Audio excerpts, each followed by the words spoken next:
He stood there, framed by the doorway, his silhouette lit by the dim glow from the hallway. The sound of the door clicking shut behind him felt louder than it should have.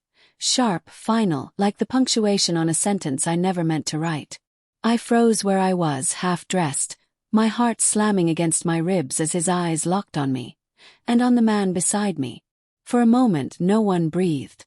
The world seemed to narrow to the sound of my own pulse and the faint hum of the ceiling fan. I had imagined this moment 1,000 times in nightmares, always certain I'd cry or beg, but now that it was real, I couldn't move. Shame hit me like a tidal wave. His face, God, his face, didn't twist in rage like I'd expected, just fell, quietly, like watching a house crumble without a sound.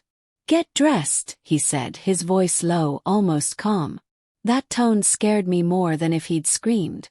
I opened my mouth trying to say something, anything, but words refused to come. The man beside me, the mistake, the escape, the nothing, was already grabbing his shirt, muttering apologies that meant nothing to either of us. My husband didn't even glance at him. He kept his eyes on me, steady and cold, as if memorizing a version of me he would never see again. When the door finally shut behind the other man, the silence that filled the room was unbearable. "Why?" he asked. It wasn't a shout. Just a whisper, fragile and raw, as though the act of speaking hurt him more than the betrayal itself. I shook my head, tears spilling before I could hold them back. "I don't know," I said, my voice breaking. "Don't lie." He cut me off softly. "You always know why." I wanted to tell him about the loneliness that had crept in quietly, how his long hours and distance had made me feel invisible. I wanted to say that it wasn't about love or lust. It was about being noticed. But even as those words formed in my mind, they sounded hollow. Excuses wrapped in self-pity. Nothing I said could make sense of what I had just done. He didn't move toward me. Didn't curse. Didn't cry. He just turned away and walked to the window, his shoulders trembling slightly as he steadied himself. I watched him, helpless, as he stared out into the night like a man searching for something, an answer maybe, or a reason to stay.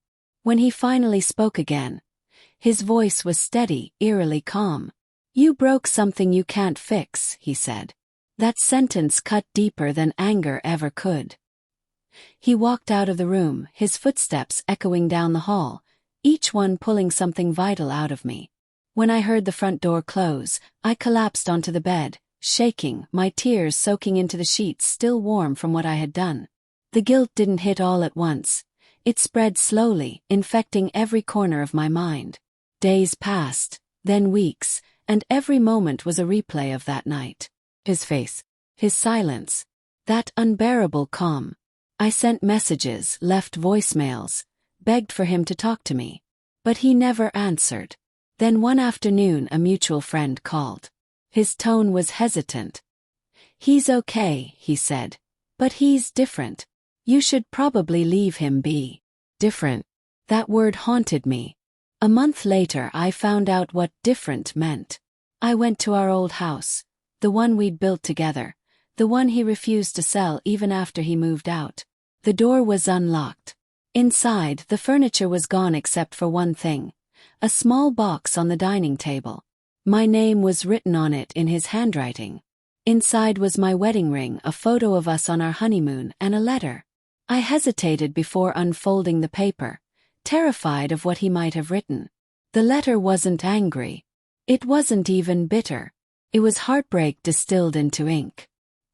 He wrote about how he had spent years trying to be everything I needed, provider, partner, friend, but how love had started feeling one-sided. How my silence at dinner, my distracted glances, had told him everything long before that night. He said he had suspected something but didn't want to believe it. That night, when he came home early, he wasn't looking to catch me. He was coming to tell me he'd been offered a job abroad and wanted us to start over somewhere new. Fresh beginning. I felt the air leave my lungs.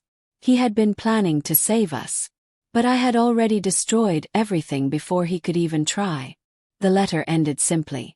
"You said once that you needed to feel alive again. Maybe someday you'll realize I was trying to do the same." Goodbye. That was the moment I finally broke. Not when he caught me. Not when he walked away. But now, reading his words, realizing that the man I thought I'd hurt with betrayal had responded with grace and restraint instead of rage. His pain wasn't loud. It was dignified. And that made it unbearable. I sat there for hours, the letter trembling in my hands, every memory of him clawing back into my mind. The sound of his laugh, the warmth of his touch, the quiet steadiness I had taken for granted.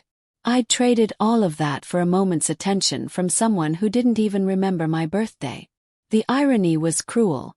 In the end, it wasn't his anger that punished me. It was his forgiveness. Because forgiveness meant he was free. And I wasn't.